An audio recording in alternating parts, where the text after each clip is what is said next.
Auzubillahiminash-shaytanir-rajim. Bismillahir-rahmanir-rahim.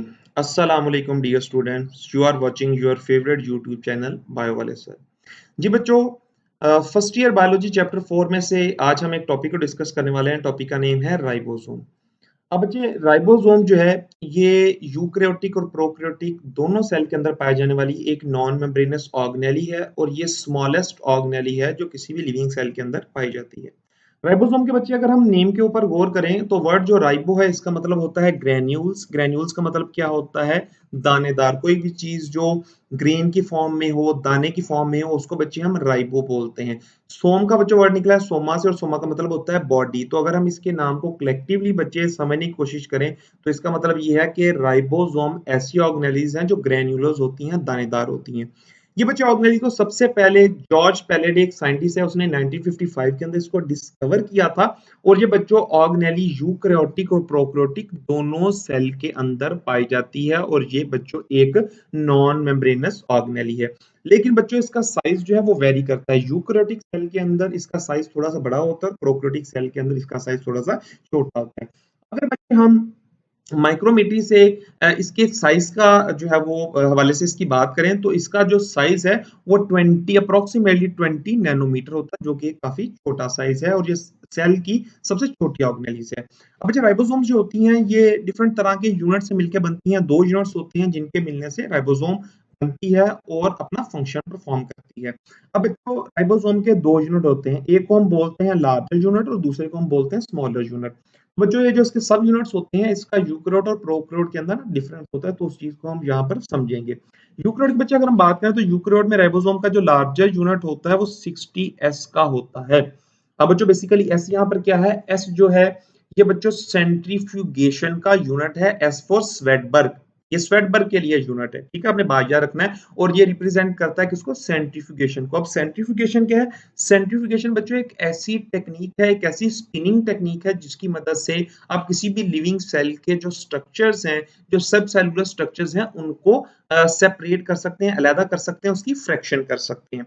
तो eukaryotic cell की बच्चे जब आप सेंट्रीफ्यूगेशन करेंगे तो राइबोसोम का जो लार्जर यूनिट है वो 60S वाले पॉइंट के ऊपर आके सेडिमेंटेशन इसकी होगी और राइबोसोम का जो स्मॉलर यूनिट है यूकैरियोट के केस के अंदर वो 40S के ऊपर आके सेडिमेंट होगा, तभी इसको हम बोलते हैं इसका साइज 40S है। लेकिन बच्चों इसके जब दोनों यूनिट कलेक्टिवली मिल जाते हैं तो वो किस पॉइंट के ऊपर आके सेडिमेंटेशन करते हैं? तो वो 80S के ऊपर करते हैं। ये आपने बात याद रखना है। यूकैरियोट का कंबाइंड फॉर्म है राइबोसोम का बच्चों जो है वो साइज है 80S, लेकिन अगर सेपरेट हम लार्जर की बात करें तो उसका 60S है और स्मॉलर का है 40S। प्रोकैरियोट के बच्चे अगर हम बात करें तो प्रोकैरियोट का जो लार्जर यूनिट है उसका साइज है 50S और जो स्मॉलर है उसका साइज है 30S। जब ये कंबाइंड फॉर्म के अंदर सेडिमेंटेशन करेंगे तो बच्चे वो 70S के ऊपर आएंगे। आप क्लियर यहाँ पर देख सकते हैं कि यूकैरियोट का बच्चे जो राइबोसोम है वो लार्जर साइज का है और प्रोकैरियोट का जो है वो स्मॉलर साइज का है। और तो बच्चे हम बात करते हैं इसकी कंपोजिशन की, तो राइबोसोम जो होता है ये दो चीजों से मिलकर बनता है। एक बच्चों चीज होती है आरआरएनए और दूसरी चीज है प्रोटीन। तो इक्वल अमाउंट बच्चे आरएनए की और प्रोटीन की जब आपस में मिलती है तो राइबोसोम्स बनते हैं।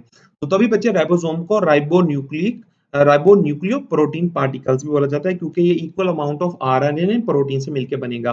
तो बच्चे हम कह सकते हैं कि राइबोसोम के अंदर 1:1 है, मतलब equal amount of rRNA and protein होती है। फिर बच्चों फर्दर आपने बात याद रखनी है कि राइबोसोम बनते कहाँ पर है। तो बच्चों बेसिकली न्यूक्लियस जो है, न्यूक्लियस के अंदर ना एक डार्क रीजन होता है, डार्क स्टेन रीजन होता है। तो न्यूक्लियस के उस मजीद सब स्ट्रक्चर को हम बोलते हैं न्यूक्लियोलस। तो ये जो न्यूक्लियोलस है ना, बेसिकली ये वो जगह है जहां पर राइबोसोम बनते हैं और बनने के बाद निकल के भाई साइटोप्लाज्म के अंदर आ जाते हैं। फर्दर बच्चे अगर हम इसकी लोकेशन की बात करें तो यूकैरियोटिक सेल के अंदर इसकी लोकेशन डिफरेंट होती है, प्रोकैरियोटिक सेल के अंदर इसकी जो लोकेशन होती है वो डिफरेंट होती है। यूकैरियोटिक सेल के अंदर बच्चों राइबोसोम जो है वो अटैच फॉर्म में रफ एंडोप्लाज्मिक रेटिकुलम के साथ पाए जाते हैं और ये फ्रीली भी साइटोप्लाज्म के अंदर फ्लोट कर रहे होते हैं। लेकिन बच्चों अगर हम प्रोकैरियोटिक सेल की बात करें तो प्रोकैरियोटिक सेल में ये अटैच फॉर्म में होते हैं, प्लाज्मा मेम्ब्रेन की इनर साइड पे अटैच होंगे, और फ्री फ्लोटिंग फॉर्म में बात करें तो प्रोकैरियोट में ये साइटोप्लाज्म में ही फ्लोट कर रहे होते हैं। फर्दर बच्चे आप यहाँ पर डायग्राम देख सकते हैं। डायग्राम के अंदर आपको स्मॉलर और लार्जर सब यूनिट अलग-अलग नजर आ रहे हैं और कंबाइंड फॉर्म में भी नजर आ रहे हैं। फंक्शन तो बच्चे आप सबको पता होगा, राइबोसोम जो होता है इनका काम होता है प्रोटीन सिंथेसिस या प्रोटीन सिंथेसिस करते हैं। अब बच्चे स्मॉलर यूनिट आप यहाँ पर देखें यूक्रेटिक सेल का ये 40s है और लार्जेस्ट यूनिट है बच्चों 60s का। जैसे ही ये आपस में मिलेंगे तो ये कंबाइंड फॉर्म में 80s इनका साइज हो जाएगा। लेकिन वो कौन सी चीज होती है जो इनको आपस में मिलाने के लिए बड़ी जरूरी होती है बच्चे, आपने बात याद रखनी है। ये एमसीक्यूज बहुत दफा जो है वो बोर्ड के पेपर में आ चुका है। तो बच्चों मैग्नीशियम आयन एक ऐसी चीज है जो लार्जर और स्मॉलर राइबोसोम को आपस में जोड़ने के लिए बड़ा जरूरी होता है। तो ये चीज आप ध्यान में रखेंगे कि मैग्नीशियम आयन जो है इसकी पार्टिसिपेशन इस चीज में होती है कि वो स्मॉलर और लार्जर यूनिट को आपस में पैच करने के लिए आपस में जुड़ने में हेल्प करता है। और मैग्नीशियम आयन की वजह से बच्चों यहाँ पर जो बॉन्ड बनता है जिसकी वजह से स्मॉलर और लार्जर यूनिट आपस में मिल जाते हैं, उस बच्चे बॉन्ड को हम बोलते हैं सॉल्ट बॉन्ड। ये बच्चों चीज आपने जहन में रखनी है अच्छे से। चलें फर्दर बच्चे हम यहाँ पर डिस्कस करते हैं लास्ट वन चीज, वो है जी पोलिसोम या पॉलीराइबोसोम। तो बच्चे सिंपल आपने बात याद रखनी है, अगर एक मैसेंजर आरएनए के ऊपर बहुत से मल्टीपल राइबोसोम एक टाइम के ऊपर जुड़ जाएं तो वो जो स्ट्रक्चर बनता है ना, उस स्ट्रक्चर को हम बोलते हैं पोलिसोम या पॉलीराइबोसोम। दोबारा से बच्चे मैं ये बात रिपीट कर रहा हूँ, आपने जरा गौर करना है। Many ribosome attach with same messenger RNA, messenger RNA एक होगा लेकिन उस पे लगने वाले राइबोसोम बहुत ज्यादा हो जाएंगे।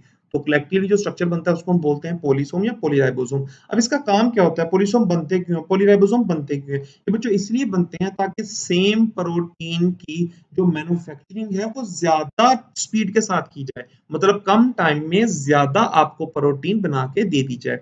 क्योंकि बच्चे जो राइबोसोम है ये प्रोटीन बनाने की फैक्ट्रीज हैं, इसीलिए ये फैक्ट्रीज जितनी ज्यादा होंगी प्रोटीन उतनी ही अबंडेंटली बन रही होगी।